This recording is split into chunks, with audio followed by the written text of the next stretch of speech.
Okay, we'd like to get started and welcome our 2022 winner of the Memorial Championship presented by Workday. Billy, congratulations. It's your 7th victory on the PGA Tour. Just get some things out of the way. You moved to number 10 in the FedEx Cup rankings. You're number 8 in the President's Cup standing, and I know that's important to you. And you moved to 11th in the official World Golf ranking. So a lot of great stuff coming out of this week. I mean, wow, what a day. You got close there for a little while, I'm sure, but just talk about particularly that bomb you made for the eagle, but I think the putt earlier may have been more important, the par save at 13, I think it was. Yeah, today I knew starting off with a 5-shot lead, I know if I lose it, everyone's going to say I'm going to choke. I'm very aware of what people say, whether it's on social media, whether it's in media, they're going to question what I did, but I'm not one of those guys that tries to sort of block it out. It is what it is. You just try to address it and move on from it. I think today, knowing the golf course, knowing how it was going to be fast and firm again, it was knowing the pin locations. I didn't have to do anything special out there. I've got a 5-shot lead. I've played great the last 3 days. I've just got to go out there and continue to execute golf shots and try not to do anything special, try not to do anything stupid that would allow guys to sort of come back into the fold. I felt like I played a really great round of golf today. Nothing special. Aaron played solid. Aaron made some great putts out there for pars, made some great birdie putts. But I think obviously that turning point there was right around 13. He makes bogey, I make par. That 3-shot lead is back and established. Then I decided to hit a putt too hard for the first time all week on number 14, left myself with a 10-footer. And to make that putt to continue with that 3-shot lead going with the par 5 was just, another added boost. And then to make eagle, icing on the cake, Aaron just hit a great shot in there, so that lead is down to 2. And if I don't 2-putt that, it's down to 2 instead of a 3-shot lead. And like I said, icing on the cake to make the eagle, to have a 4-shot lead with 3 very tough holes out here, knowing that I didn't have to do anything special, and Aaron had to do something special to try and track me down. So really a great round of golf. I'm very happy with the way Fuch and I played today. We just were within ourselves. We never, got too flustered, never worried too much. Just went out there and tried to play a solid round of golf, and we did a really good job of that today. Okay, we've got a few questions lined up, but just raise your hand and we'll get a mic to you, but we'll start over here with Rob and then Tom. Well, you talked about taking more 10, 15 seconds over shots, just trying to be a little more patient. Is that all shots, including the putts? Is your mindset change when you're looking at those 8, 11 foot, for par? No, it's more or less into greens, hitting shots into greens. There's times when Fuch, for the last 2 weeks, and I've always had this issue in my career, when Fuch gives me a number to the pin, I sort of already know what kind of club I'm going to hit, roughly. I process things very quickly, and sometimes with that, I'm not thorough enough with it at times, and so just this week, we try to get back to what we've done majority of the year, which has allowed us to play very well, and just making sure we have a very clear understanding of where we're trying to land the golf shot, where the wind is, the type of shot we're looking at, making sure if, I think it was a perfect example. I'm trying to think of a hole today, but we thought it was, maybe a 3/4 7-iron, and that's what we had at first, and we went to the 8-iron because it was just allowed us to have a little more room for error.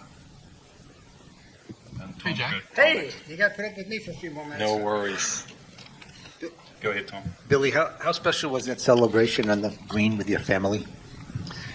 Yeah, it's sort of a running joke in our family that my wife and my kids have never been in a victory, and my wife's never wanted to fly in on a Saturday night when I've had a chance to win. So she feels like she may be, bring bad luck or something, so she's never really wanted to do that. I had a chance to win Bay Hill this year. My family was there. They were right there on 18 green as I was walking up. Had a chance to make a putt to go in a playoff for Scotty Scheffler, but I've just always wanted that one moment, and where my family runs out, the kids run out, that I can always look back for many years to come, and they can look back at, for their entire life of being on the green and congratulating their father for a victory. And so it's special to have that video and those photos for the rest of our lives. Okay, well, just interrupt and just say. This is a memorial tournament. We'll own that footage. You'll have to buy it. We'd like to say welcome to tournament host and founder, Mr. Jack Nichols. Jack, Is there another tour I can go play where I don't have to worry about that? Please pay no attention to that. just to get a comment from you, Jack, you said out on the putting green at the ceremony there that Billy made the putts when he had to. He started with a 5-shot lead, it got down to within one, and you said that's a sign of a champion. Well, can you just elaborate on I that? think through the years, I've seen how I won tournaments, and I didn't always have my A-game tee to green and trying to finish up.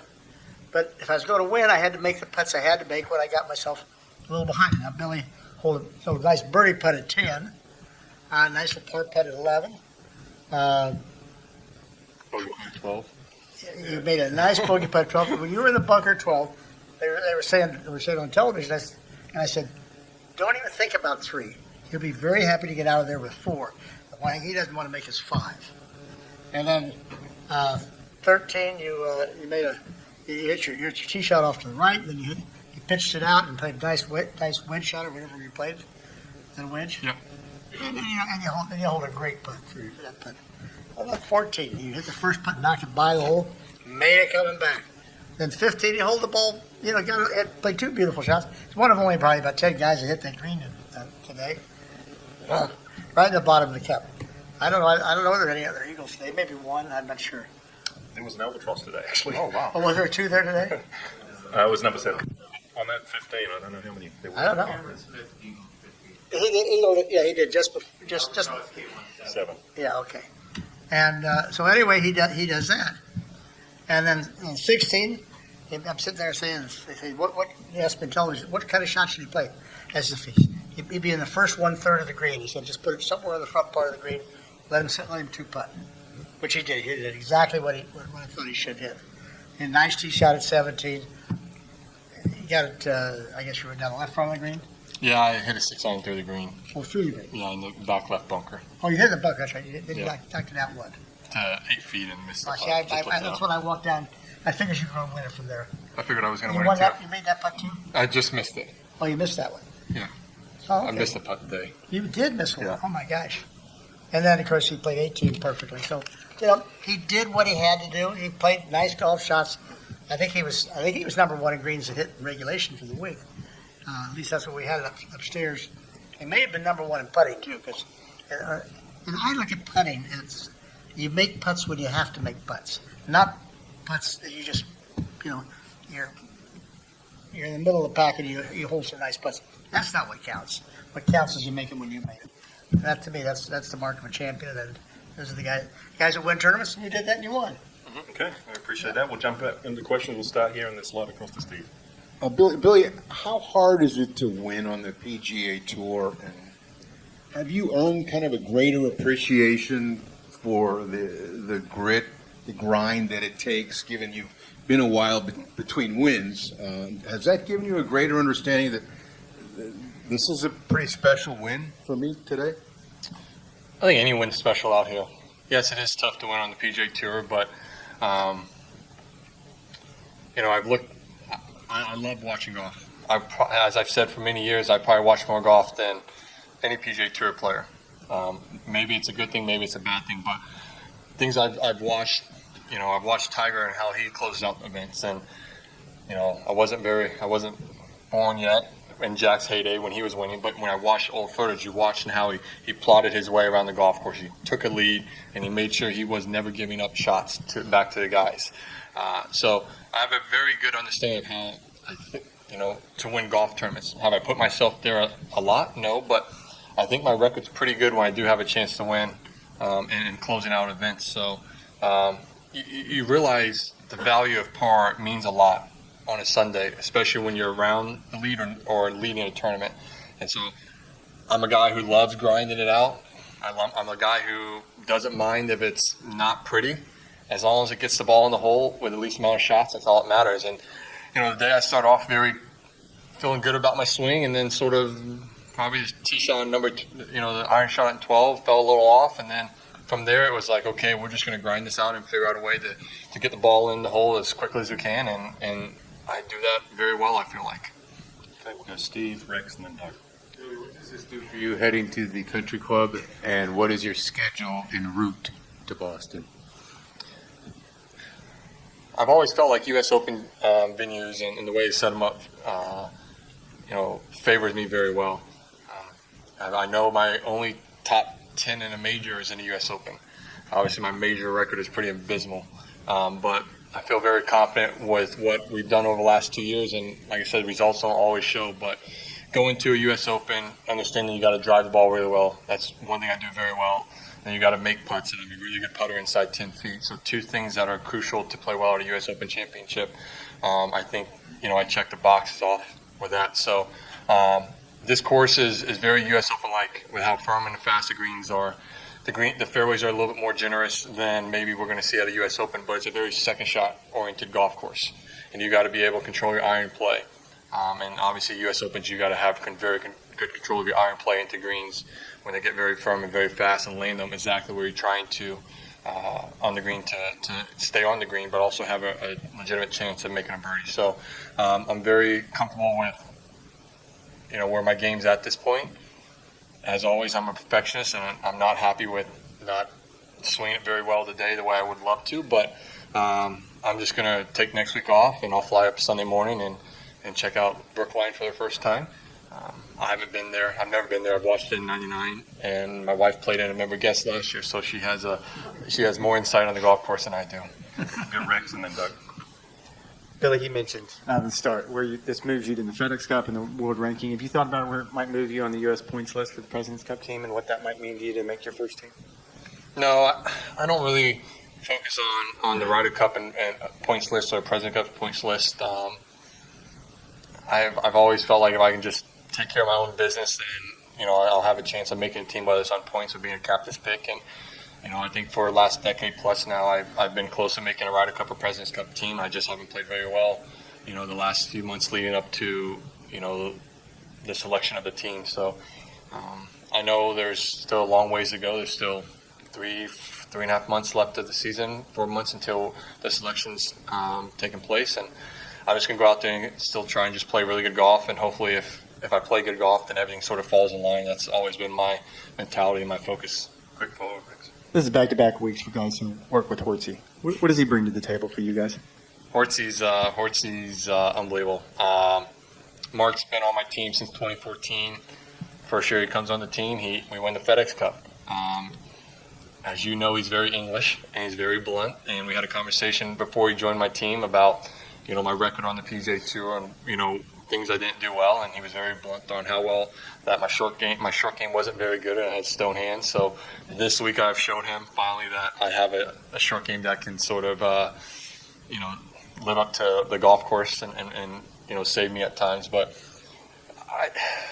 he just is a guy who, which I love, and what he does, he just tells me, where I need to be on the holes, what holes, where the guys are making bogeys, where the birdies are coming from, perfect way for me to plot my way around the golf course. And that's what I love to do. I just love to put my ball here, put the ball there, and he just backs me up with that data that he's given me for the last 8 years. And more or less, he knows it, and I've told him this for the last year and a half, and we joke about it. He's a great friend of mine now, and he doesn't need to be on my team anymore. We have the data. I've been coming to all these events for so many years. I know how to plot my way around the golf course, but he's another safety blanket for me. When things aren't going very well, he looks at some stuff and he tells me, hey, we need to do this better, or we need to do that. So, now the data is just sort of, the same every year. Sure, when the wind blows a little bit different, it can change, but he's a safety blanket that is there, that if I'm doing things well, he can back it up. And when I'm not doing things well, he's English, and he tells me very bluntly that I'm not doing things very well right now. And we'll go Doug and then Ben. Your best U.S. Open finish was Marion. Do you still have those octopus pants?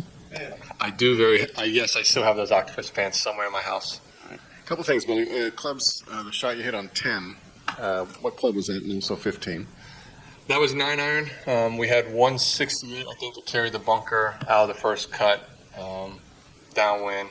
The shot on number 9 jumped. I was in the first 10 and jumped out of there. We thought it was going to come out spinning and jumped and went to the back of the green. So similar lie on number 10, and we just played for a little bit of a jumper. And I told Fooch, I'm just going to play, middle of the green, 7, 8, 9 yards left of the flag. And I got over the ball, and I just couldn't get myself to aim far enough left, and I just kept wanting to go towards the flag, and I just said, okay, well, I'm just going to aim it maybe a yard left of the flag and try and hit a little cut in there, and I pushed it a little bit, and Fuchs is like, he just sort of gave me a little hard time, said, I knew you were going to go at the flag. I knew you couldn't get yourself to aim far enough left, and then on 15, if it's at 15, I was 5-wood in there. It was a perfect 5-wood, 241 front, 244 5-hole.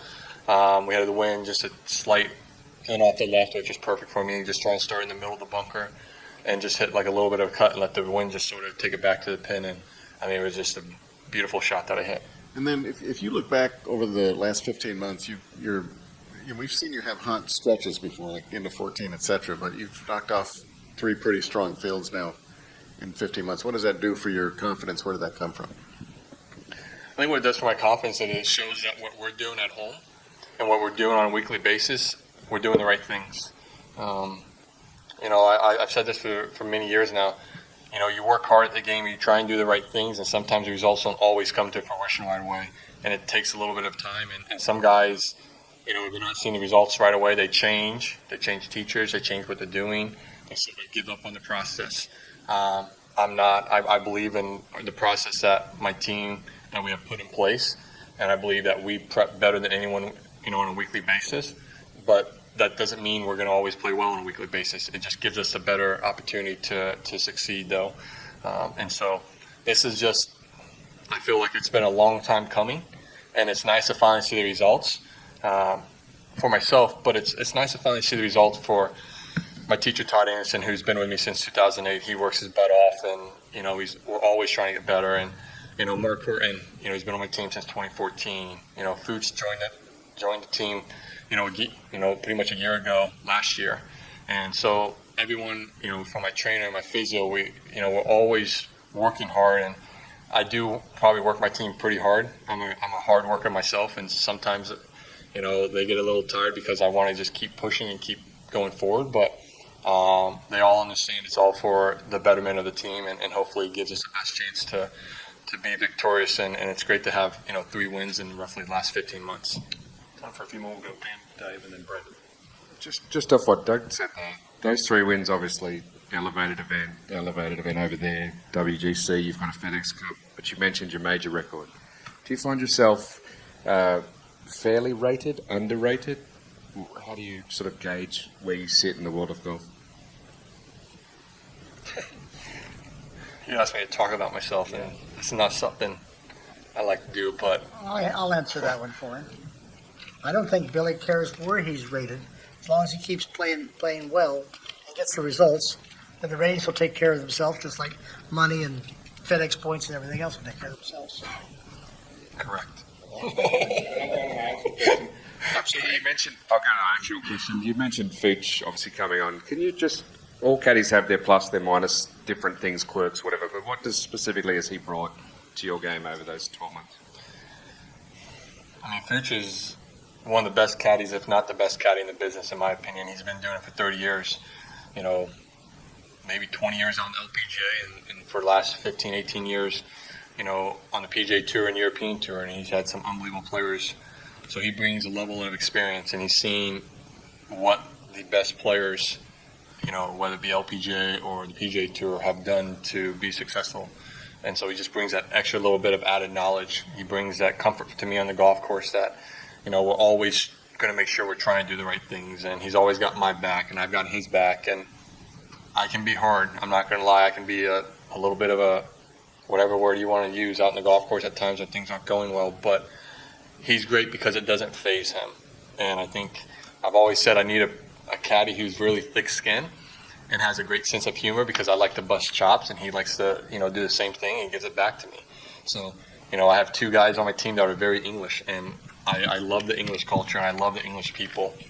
And so I gravitate towards them because, they work hard, they take themselves serious, but away from whether work or competition, they like to have a good time. And so Fuchs has been a tremendous asset. And when he came on the team last year, he had spells where he was working for me in that COVID year, and I was trying to pull him off Francesco Molinari's bag, and it took me a little longer than I wanted, but I finally wore him down. but he was that missing puzzle piece for the team. I felt that we all felt that we needed, and it just goes to show you how important he's been to his team to have the victory we've had the last 15 months. A couple of quick ones to wrap. We'll go Dave and then Brendan. Yeah, you mentioned something earlier about you didn't really have your swing today, and I wanted to ask you a confidence question for maybe that side, which is, winning when it's a little harder, when you don't have your quote unquote A game or not quite, it's not quite all there. Yeah, I've won events without my A game. I won match play against Scotty Scheffler without playing great. I feel like the only round I played really great at, 2 rounds would have been the last round at Tour Championship, and then the Zurich Classic first victory where I shot 64 that final round and played really great. But I'm not fazed when things aren't going great. I'm not fazed when I'm not hitting it well. I know I have other shots I can go to get the job done. And I know I have a really reliable putter that I can always, back me up and will always save me if I'm just a little bit off. So, yeah, it adds confidence when you're not playing well, when you feel like you're not swinging great to get the job done. But like I said, I've done it before, and it's not shocking to me. We'll wrap it up with Brendan. Go ahead, Brendan. Billy, you talked about kind of sticking it out in those years after 14 and, sticking with the same teacher, et cetera, blah, and trusting what you were doing.